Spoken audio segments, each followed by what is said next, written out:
여기 은퇴를 몇 년 앞둔 50대 후반 남성 김 씨가 있습니다. 그는 요즘 가슴이 답답하고 불안하여 자주 밤잠을 설칩니다. 20년 넘게 회사에 충성하며 가족과 보내는 시간보다 회사에 있는 시간이 많을 정도로 일만 했습니다.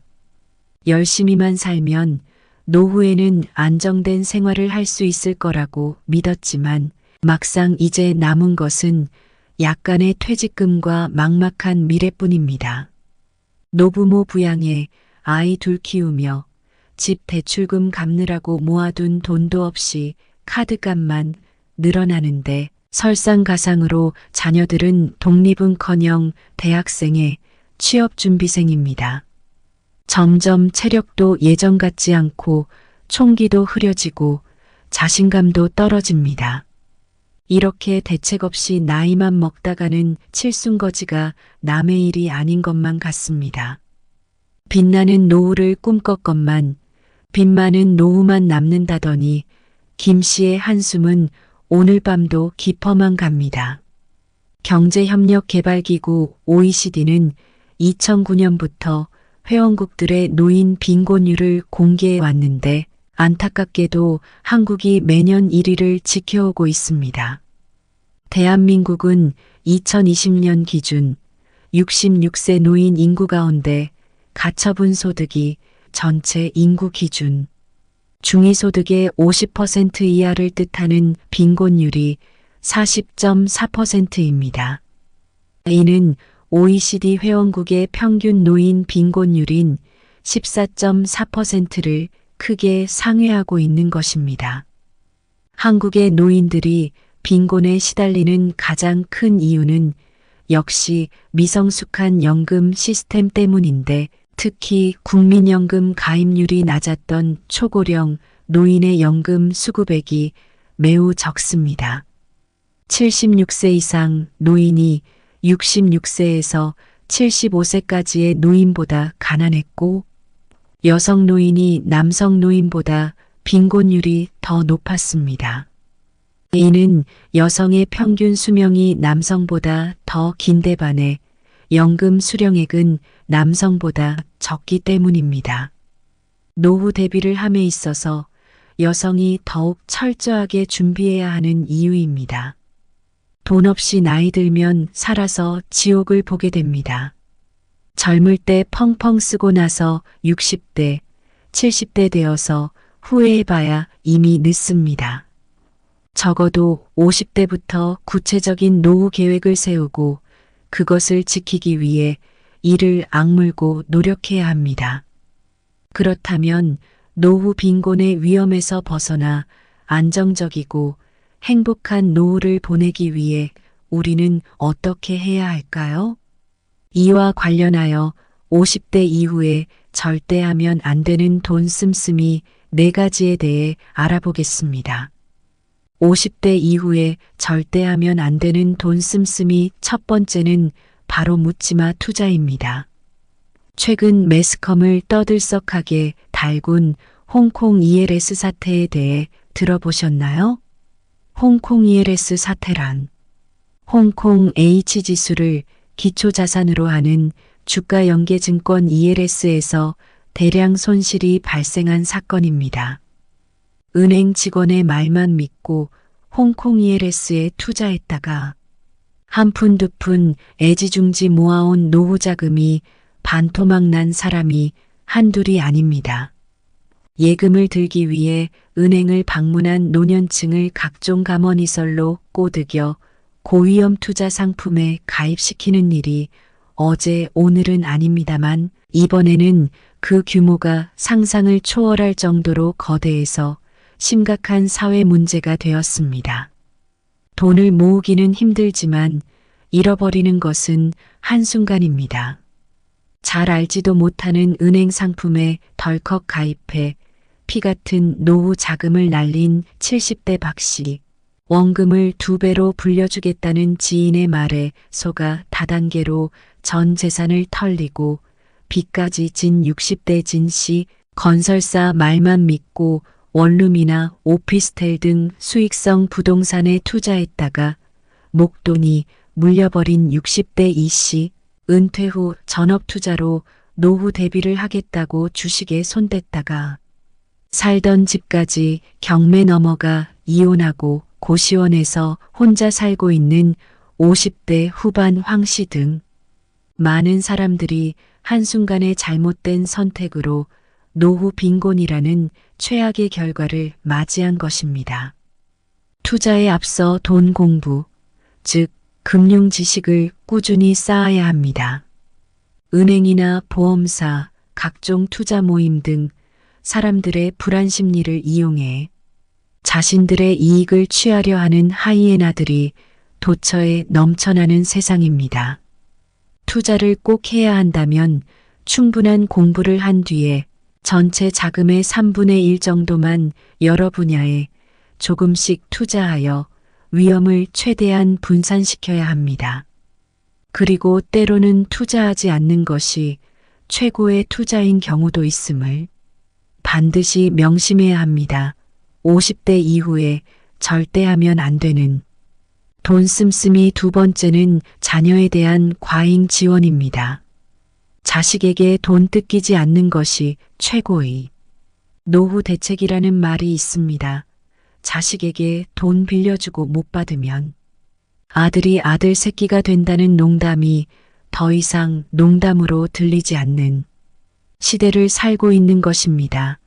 우리나라의 자녀 중심 문화가 노후 대비의 가장 큰 리스크라는 것은 이미 널리 알려진 사실입니다. 부모된 입장으로 자녀가 잘 되는 것만큼 좋은 일은 없을 것입니다. 자녀가 성공할 수만 있다면 얼마든지 지원해주고 싶은 것은 당연한 부모의 마음이겠으나 교육비, 결혼자금, 사업자금 등의 명목으로 자녀에게 돈을 끊임없이 지원하는 것은 노후 빈곤으로 가는 지름길입니다. 가장 좋은 것은 자녀가 어릴 때부터 자녀 앞에서 돈 자랑을 하지 않는 것입니다. 부모가 돈이 많다는 것을 알면 자녀는 은연중에 부모의 경제력에 의존하여 자기 성장에 최선을 다하지 않거나 힘들고 어려운 일은 쉽게 포기하는 등 나약한 인간으로 성장하기 쉽습니다. 어차피 나중에 부모님이 돌아가시면 돈을 물려받을 거라는 생각을 하는 것입니다. 자녀에게 사용할 금액을 정해두고 자녀가 성인이 되어 독립할 수 있을 때까지만 경제적인 지원을 하겠다고 미리 이야기해야 합니다. 자녀가 잘못된 소비 습관이 들지 않도록 지도하는 것 역시 아주 중요한 일입니다. 부모가 돈이 아무리 많아도 자식들이 경제관념이 없으면 노후에 전 재산 다 날리고 빚더미에 앉는 것이 남의 일만은 아니게 됩니다. 50대 이후에 절대 하면 안 되는 돈 씀씀이. 세 번째는 불필요한 일에 돈을 낭비하는 것입니다. 대표적으로 퇴직금을 받아 그동안 평생 일만 해온 자신에게 보상을 한다면서 외제차를 사고 세계 일주 여행을 떠나거나 매월 고정비가 드는 값비싼 취미생활에 사용하는 것입니다. 외제차는 사는 순간 중고차가 되고 그 유지비도 적지 않게 듭니다. 해외여행은 다녀오면 추억이 남지만 추억으로는 쌀 한 톨 살 수 없습니다. 골프나 낚시 등 취미생활도 일명 장비바를 세우게 되면 시시때때로 장비를 새로 바꾸게 되니 끊임없이 돈이 듭니다. 퇴직금은 한순간 기분을 내기 위해 써버리기에는 너무도 소중한 노후 생활 자금임을 분명히 알아야 합니다. 안락하고 풍요로운 노후야말로 평생 일만 하고 살아온 자신에게 주는 최고의 선물입니다. 다음으로 불필요한 지출을 막기 위해 보험 다이어트가 필요합니다. 직장 생활을 할 때 아는 사람이 부탁해서 필요하지도 않은 보험을 이것저것 가입하다 보니 보험료만 100만 원 넘게 지출하는 가정도 많습니다. 보험 상품들의 보장 내역이 중복되기도 하고 은퇴한 현재 시점에는 불필요한 보험, 저축성 보험으로 알고 가입했는데 알고 보니 보장성 보험인 경우 자녀들이 이미 성인이 되었는데 생명보험을 유지하고 있는 경우 등에는 보험 다이어트를 통해 매월 들어가는 보험료 납입 비용을 줄여야 합니다. 일정한 수입이 있는 동안에는 보험료가 좀 들더라도 생활에 큰 지장이 없지만 은퇴 후 수입이 없는 상황에서 보험료가 계속 나간다면 장기적으로 큰 부담이 됩니다. 그리고 불필요한 친목 모임을 정리하는 것도 중요합니다. 아무래도 사람들을 만나려면 빼입고 나갈 멋진 옷도 필요하고 돈도 항상 어느 정도는 있어야 합니다. 그런데 혹시라도 모임에 마음이 안 맞는 사람이 하나라도 있으면 돈은 돈대로 들고 인간관계 스트레스까지 받게 됩니다. 모임을 최소한으로 줄이면 모임 회비뿐만 아니라 체면 차리느라 외면하지 못했던 경조사 비용도 덩달아 절약됩니다. 은퇴한 후의 경조사 비용은 더욱 크게 느껴지는 데다 다시 회수할 수도 없는 돈이 대부분입니다. 그래도 사람 사이에 정이라는 것이 있는데 너무 각박한 것이 아니냐고 할 수도 있습니다. 모든 모임을 중단하라는 것이 아니라 나에게 힘이 되고 서로 소통이 잘 되는 사람들의 모임만 남기고 정리하는 것이 좋다는 것입니다. 경조사 비용 역시 직장 동료 자녀의 결혼이라든지 연락이 끊긴 지 오래인 옛 친구의 경조사까지 굳이 챙길 필요가 없다는 뜻입니다. 마지막으로 50대 이후에 절대 하면 안 되는 돈 씀씀이 네 번째는 건강관리에 드는 돈을 아끼는 일입니다. 이제까지는 돈을 쓰지 말라고 하더니 이번에는 갑자기 돈을 아끼면 안 된다니 의아하실 수 있습니다.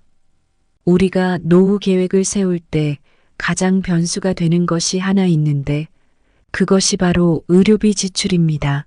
내가 혹은 내 배우자가 언제 어떤 질병에 걸릴지 알 수 없습니다. 은퇴 후 30년 정도를 더 산다고 가정했을 때 처음 10년은 아직 60대로 몸도 비교적 건강하고 시간적 여유도 있어 여행이나 취미 활동, 각종 모임 등으로 지출도 많은 시기입니다. 다음 10년은 70대로 접어들면서 사회 활동이 점점 줄어들고 건강에도 이상이 생겨 병원에 다니기 시작하는 시기로 초기 10년에 비해 지출이 많이 감소하게 됩니다. 그러다가 마지막 10년인 80대에는 의료비나 간병비가 폭발적으로 늘어나게 됩니다. 이 시기를 미리 대비하지 않으면 의료비와 요양비에 노후 자금을 탕진하면서 노후 파산에 이를 수 있습니다. 그러므로 부부가 모두 건강한 것이야말로 노후 대비의 핵심이라고 할 만큼 중요한 일입니다. 늦어도 50대 이후에는 금주, 금연, 규칙적인 운동, 식습관 관리 등 기본적인 생활 습관을 건강하게 유지하는 것은 물론이고 매년 돌아오는 건강검진을 놓치지 않고 받아야 합니다. 귀찮고 무섭다고 건강검진을 미루면 암과 같은 중대질병을 조기에 발견하기 어려워 호미로 막을 일을 가래로도 못 막게 됩니다. 절약하는 것이 중요하다고 해서 식생활이나 냉난 방비 등 건강과 직결되는 비용을 아끼게 되면 장기적으로 의료비 지출이 늘어날 수밖에 없습니다. 그러므로 의료비나 그 밖의 꾸민비, 경조사 비용, 자동차를 처분하고 대중교통을 이용하는 등 다른 항목에서 절약하더라도 사시사철 건강한 식재료 구입, 시원한 여름, 따뜻한 겨울 등을 나는 데 드는 비용은 반드시 제대로 지출되어야 하는 것입니다. 오늘은 이렇게 50대 이후 절대 하면 안 되는 돈 씀씀이 4가지에 대해 알아보았습니다. 첫째는 묻지마 투자를 하는 것, 둘째는 자녀에게 과잉 지원을 하는 것, 셋째는 불필요한 일에 돈을 낭비하는 것, 마지막 넷째는 건강관리에 드는 비용까지 아끼려고 하는 것에 대한 이야기입니다. 지금까지 말씀드린 것들이 모두에게 정답은 아닙니다. 누군가에게는 맞지 않는 이야기일 수도 있습니다. 그러나 이 영상의 내용 중에 공감하는 부분이 있다면 좋아요와 구독을 부탁드립니다. 이상으로 오늘의 영상을 마치겠습니다. 이 영상을 보시는 많은 분들이 경제적으로 풍족한 노후를 맞이하길 바랍니다. 다음엔 더 좋은 내용으로 찾아뵙겠습니다. 감사합니다.